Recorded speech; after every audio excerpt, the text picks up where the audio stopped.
Parerga y Paralipómena es una obra muy importante del ilustre filósofo alemán Arthur Schopenhauer.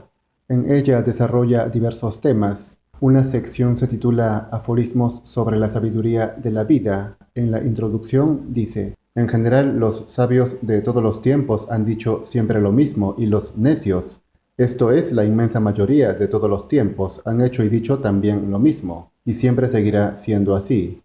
Por eso decía Voltaire: al marcharnos del mundo, le dejaremos tan tonto y tan malo como le encontramos al llegar a él. Cierto es que la proporción de necios y sabios siempre ha sido casi la misma. Ha abundado en todo tiempo la tontería. Aseguró Baltasar Gracián que son tantos los necios y tontos que, por más que mueran, siempre serán pocos los que mueran. Después empieza el primer capítulo indicando que Aristóteles ha dividido los bienes de la vida humana en tres clases: los exteriores, los del alma y los del cuerpo. Ahora bien, esta división ya había sido hecha por Platón en Las Leyes, apuntó. Hay que reconocer los bienes del alma como los más valiosos y los primeros, cuando ésta tiene templanza. En segundo lugar, los concernientes al cuerpo, y en tercero, los así llamados bienes relacionados con la fortuna y las riquezas. Schopenhauer, por su parte, basándose en esta división, hace otra similar, también tripartita. Menciona tres aspectos o condiciones fundamentales. Son estas, dice: primero, lo que uno es, así pues la personalidad en su sentido más lato. Por consiguiente, se comprende aquí la salud, la fuerza, la belleza, el temperamento, el carácter moral, la inteligencia y su desarrollo. Segundo, lo que uno tiene, así pues la propiedad y el haber de todas clases. Tercero, lo que uno representa. Por esta expresión se entiende la manera como los demás se representan a un individuo. Consiste, pues, en su opinión sobre él, y se divide en honor, categoría y fama. De las tres, el primer aspecto, lo que uno tiene en sí mismo, por dentro, en su interior, es lo más importante y determinante.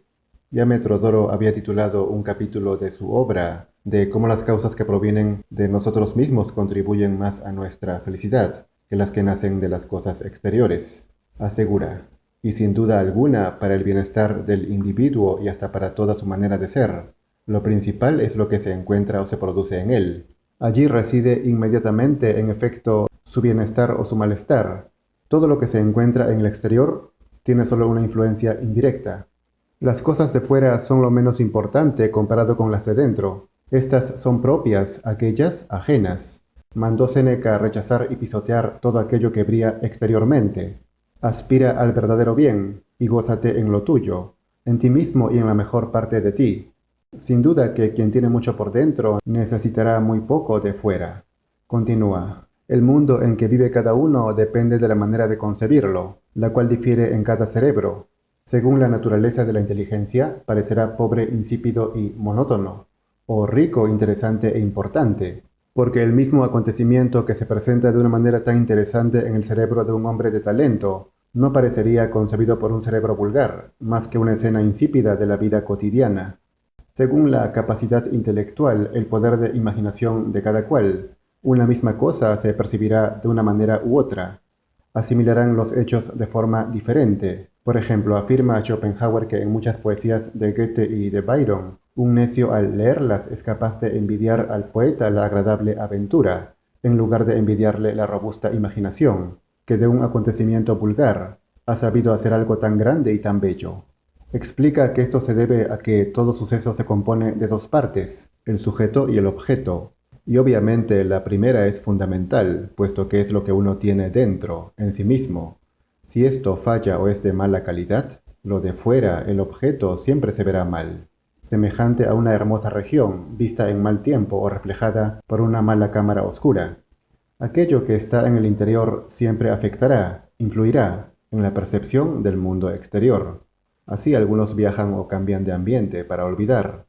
Pero dijo Sócrates: ¿de qué puede servir la novedad de las tierras, el conocimiento de ciudades y países? Todos estos cambios son en vano, porque escapaste contigo mismo.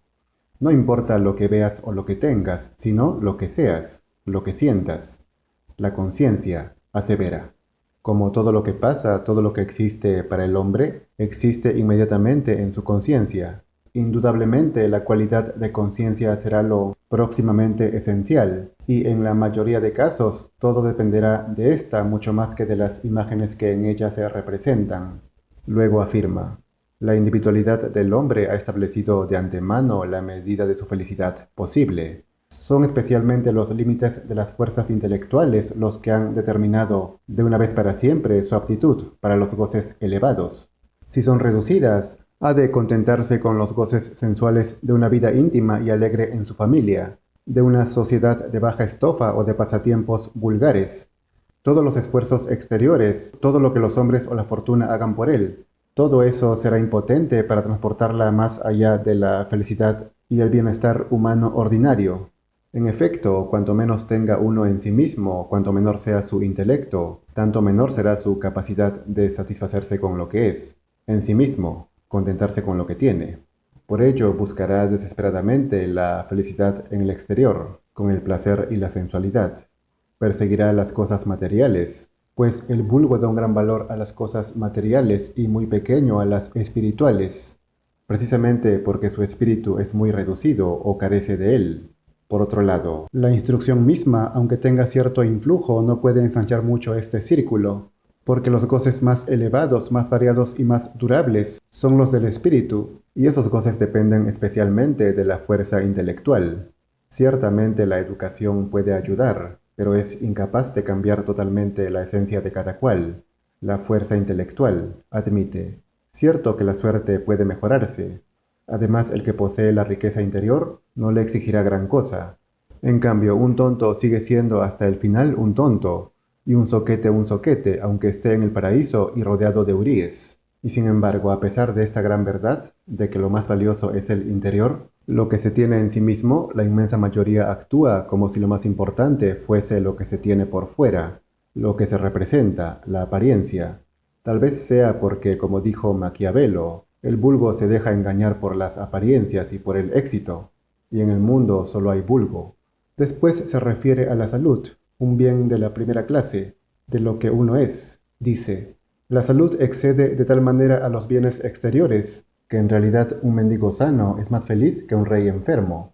Un temperamento tranquilo y jovial, nacido de una salud perfecta y de una feliz organización. Una razón lúcida, viva, penetrante y exacta. Una voluntad dulce y moderada, y como resultado una buena conciencia son ventajas que ninguna categoría, ninguna riqueza puede reemplazar. Es decir, ninguna riqueza exterior, material, ya que se contaría con riqueza interior, espiritual. Esto se comprueba, como dice, con una buena conciencia. Continúa. Lo que un hombre es en sí mismo, lo que le acompaña en la soledad, y lo que nadie puede darle ni quitarle, es indudablemente más esencial para él que todo lo que puede poseer o lo que puede ser a los ojos de los demás. O sea, lo que uno es en sí mismo es mucho más esencial que todo lo que uno puede tener o puede representar. También señala, un hombre de talento en la soledad más absoluta encuentra en sus propios pensamientos y en su propia imaginación con que divertirse agradablemente, mientras el ser limitado, por más que varíe de fiestas, de espectáculos, de paseos y de diversiones, no llegará a sofocar el tedio que le atormenta. Esto es por la fuerza intelectual, que puede ser débil, limitada o desarrollada, según sea el caso, así dice. Un carácter bueno, moderado y dulce podrá estar contento en la indigencia, mientras que todas las riquezas no pueden satisfacer a un carácter ávido, envidioso y perverso.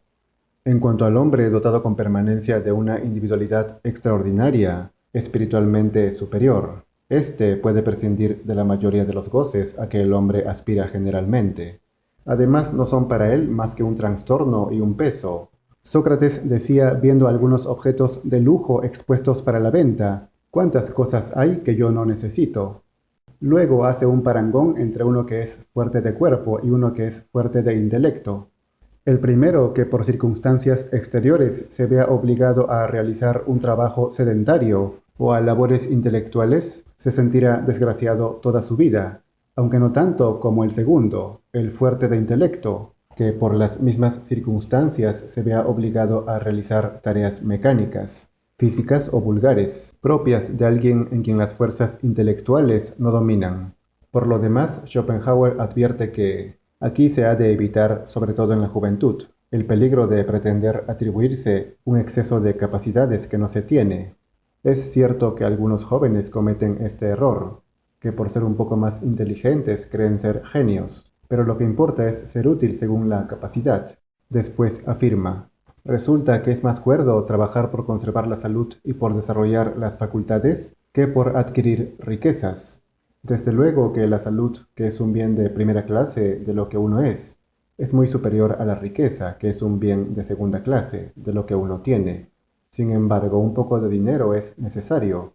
El problema es cuando se busca demasiado, pues la riqueza propiamente dicha, esto es, lo superfluo, contribuye poco a nuestra felicidad.